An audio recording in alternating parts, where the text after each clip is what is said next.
Hello, I'm Martin Kuppinger. I'm Principal Analyst at KuppingerCole Analysts. I'm here with Anders Askåsen from Okta, and we are here to talk about NIS2, the upcoming EU regulation, focusing on a very broad definition of critical infrastructure organizations and how this also impacts what we do in identity management, particularly around authentication. Anders, welcome. Thank you so much for being able to talk to you, Martin. Yeah, so maybe you quickly introduce yourself and your role at Okta, and then we jump into our conversation. Absolutely. So I've been in the identity business for quite some time, past 20 years. I'm currently heading up the technical marketing side for EMEA at Okta. Okay, so we're here to talk about NIS2, and I think there's a huge interest in NIS2. I also expect that the interest will continue to grow, because the closer we come to becoming the regulations and their national sort of transitions into place, the more organizations will understand, oh, we need to act, and we need to act quickly because there's not much time left. So from your perspective, what's in NIS2 everyone needs to consider? Well, first of all, being a directive, the European Union has a tendency of not really providing the recipe, but rather here's a broader framework that the member states needs to comply with. We're currently in the process right now where the member states are being or they're transposing this into national law, and that's something that we need to see what will happen for the individual member states. But to answer your question. I think there's really a couple of things that are critical. One is the new reporting, and the second one is the supply chain. Those are two new things that I think will take a lot of essential operators sort of with their pants down. Yeah, I fully agree. And I think you brought up one important point, which is directive versus regulation. It may be worth quickly explaining this. So there's regulations like the GDPR, which is in fact so to speak, an EU law, versus a directive which mandates the member states to create their own national laws that comply with the directive, which is a bit different. So the laws in the member states may vary a bit. What is important is that the directive defines the sort of the baseline, the minimum, and member states can add things on top of that. They, for instance, could define that other types of organizations and industries are in scope and things like that. And this is, I think, just to keep in mind and to clarify what is behind the directive regulation. So you mentioned the reporting. Yes. And so, I think this is a funny area, yes, because, I think everyone was scared with 72 hours notification period with GDPR. Right now, we're talking 24 hours, isn't it? Exactly. And that's a very quick turnaround time to report to what's referred to as the competent authority in the individual countries. But the good thing there is that you don't really need to provide the forensic information, but you need to provide a signal that there's been a significant incident or a breach, and this is our preliminary idea and scope of it. Mm-hmm. Yeah, and I think organizations need to be very well prepared for that, because 24 hours is not long. 72 hours for a sort of a more thorough explanation of what happened. So for a first root cause analysis, so to speak. These are all very short periods. And when you're not prepared, you're in trouble. And I think that brings us also to one other aspect, which I feel is very important to understand, which is fines and liability. Can you comment a bit on that? Well, what happens with the directive is that they separate two types of categories. One being the essential or critical service providers, which includes things like utility companies and transportation, etc. And then they've introduced a new category, which is important operators and digital providers, and the fines there are different. But one thing that is clear is that these fines can hit the highest level of management, including the board members. So there's much more of a personal responsibility and accountability to ensure that the posture and security is compliant with the directive. Yeah, and I think specifically also the liability aspect means when you do things fundamentally wrong, the management, so the board, the CEOs move into a personal liability. So, which is really a huge difference. So the pressure is high, which has a reason, because we have seen these attacks on critical infrastructure in the US, the Colonial Pipeline attack and things like that. So we know we are at risk, and so we need a strong security posture. I think it's also important to understand that aside of these two types of organizations, it starts very early. So even in organizations with 50 employees can be in scope of NIS2.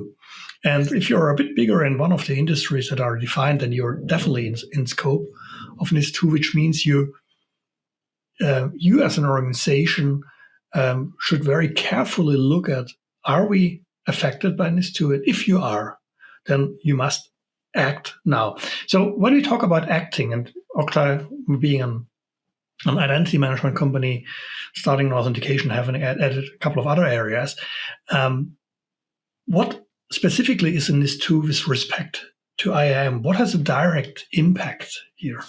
Absolutely. So and NIS2, as you point out, constitutes essentially cybersecurity posture and being able to mitigate risk. So identity management is a portion of that, but it's a very important portion. One technical part that a capability that essential operators needs to, and important operators needs to implement, is multi-factor authentication. And of course, from Okta's perspective, we think that there should be a phishing resistant MFA in place. Because that's the most secure. MFA is not the silver bullet, right? But that's one of the concrete things that needs to be part of the yeah, I think it even says, when I have the text in my mind correctly, more or less, not exactly in this wording, but that's about a strong MFA, which factually implies that you need to have something in place which has multi-factors and which is really state-of-the-art, which means when we talk about state-of-the-art, from my analyst perspective, we are talking about things like phishing resistant and passwordless, because everything else, I would say, is not state of the art anymore. So, and it's also interesting to see that this is the only part of identity management which is really directly referred to. So aside of that, there's a lot of sort of indirect things. So at the end of the day, it's very clear you need to have a good risk management. You need to have a good cybersecurity posture, which also means you at least should be ISO 27000X compliant, which means you need to have a lot of identity management controls in place. But MFA is the thing which really is written into the directive. And I think this is a very important point. Exactly. That's the one thing that's explicitly called out for. But keep in mind also that the reporting and the collection of evidence and forensic data, should there occur a breach, would require a good baseline when it comes to collecting that data, and that's typically provided from your identity layer, and that's what we have the capabilities and hashed out, all this ability to quickly turn around and map to these very tight deadlines. Yeah. By the way, this role of identity is also interesting when we look at zero trust. So we had a lot of talk about zero trust in the past 3 years or so, even while the concept is much older. But with the pandemic, it had seen its uptake. When I describe zero trust, I always say at the end of the day, it starts with identity. The entire thing starts with Martin using a device, going over a network to a system or a service, and doing something there and accessing data, etc. So identity is at the forefront. And I think also when we look at what happens nowadays, when we look at all the statistics, the majority of incidents are in some way identity related, by phishing for credentials in other ways. So identity is at the forefront. And I think this also explains why MFA has such a sort of a highlighted position in the NIS2 directive, because it's where everything begins, isn't it? It is, and I mean, MFA has proven empirically that you mitigate the risk with somewhere in the range of between 75 and 80%. Now, there's good MFA and there's bad MFA, and we've in the past discussed that. But I think going back to the whole zero trust, you're absolutely right. Identity is at the forefront, and it's really the center of how to be prepared for this type of directive, and once it's being transposed into law. Yeah. One thing I would like to call out, and that's the supply chain, which is another very important part of this, where the supply chain, you need to guarantee the supply chain's integrity and mitigate the risks there. And we've seen a number of incidents in Europe where the actual providers of payment systems and all the rest have completely halted organizations' ability to operate. Yeah.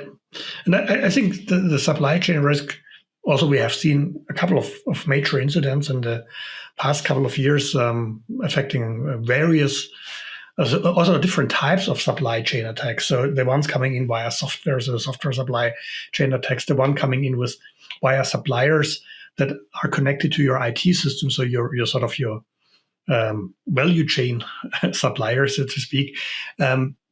And yes, this is a huge challenge here. And we see also, by the way, just as a side note, we see other regulations like the EU CRR, the Cyber Resilience Act, which then bring in things that are supply chain related, like the need to have a SBOM, a software bill of materials in place, and other things. So supply chain security definitely is in scope. And I think it's definitely one of the big challenges, which, by the way, to my understanding, also is a very significant identity management challenge, because it means we need to treat access from our partners, all the B2B identities, B2B access, the right way.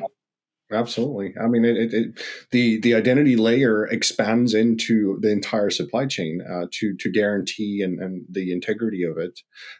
So absolutely, you're absolutely right. So what would you specifically recommend then around, for instance, supply chain security? I think what we'll see there is a complete review when it comes to the procurement system or procurement process. I think we'll see the importance of ISO 27000 and X certification. Establishing an ISMS is going to be critical. It's not the entirety of what needs to be done, but it guarantees that you're in very good shape if you are certified. If you have established an information security management system and had it certified, you're in good shape for once NIS2 is being transposed into national law.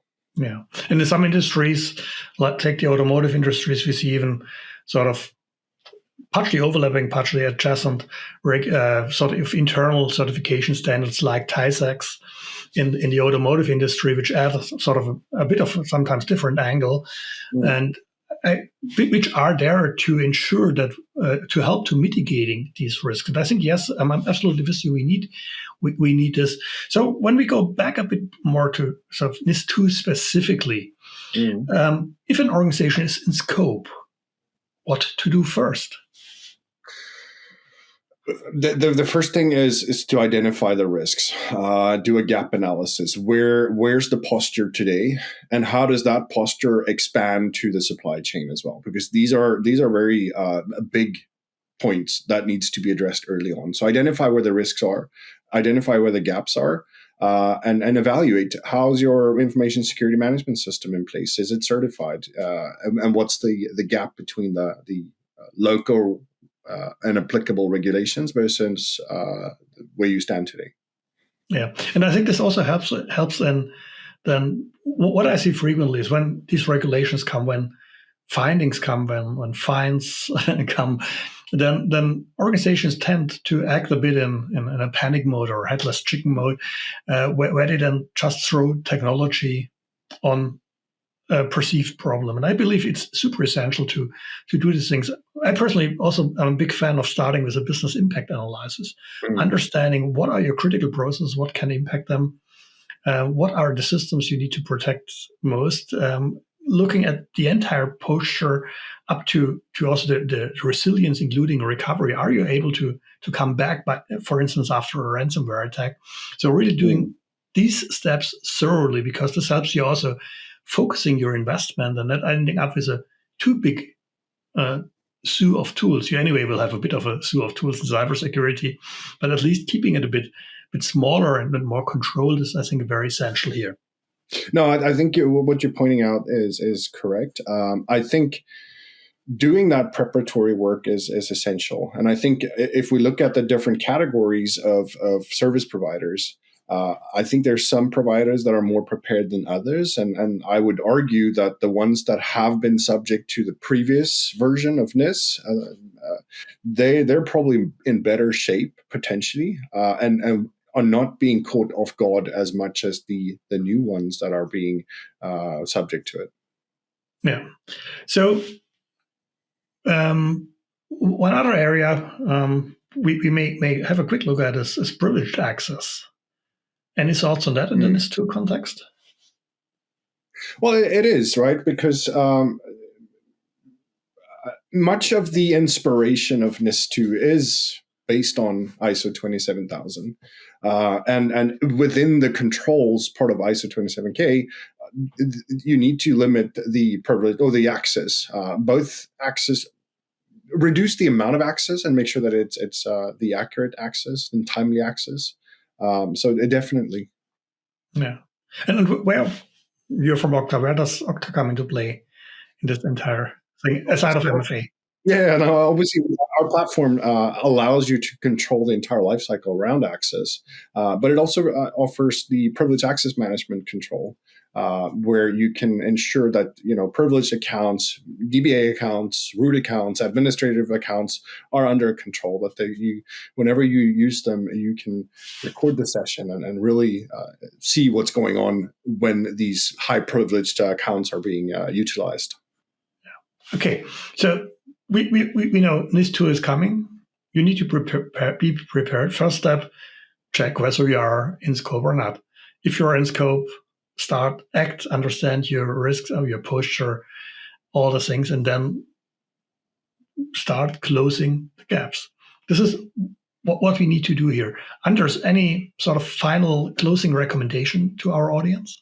So my closing recommendation is to highlight, if you're a CISO, highlight the importance to your management so that it really gets that support. I always say that NIS2 is potentially the CISO's wet dream and worst nightmare, right? Because the requirements are intense, but it also spotlights the work that needs to be done to protect the European economy and services being delivered. And it will allocate the necessary resources. And I think that's unique. But in order to prepare, if you have your ISO certification, I think you're in good shape. Make sure that you understand the entire supply chain. Make sure that you can deliver on these very intense timelines.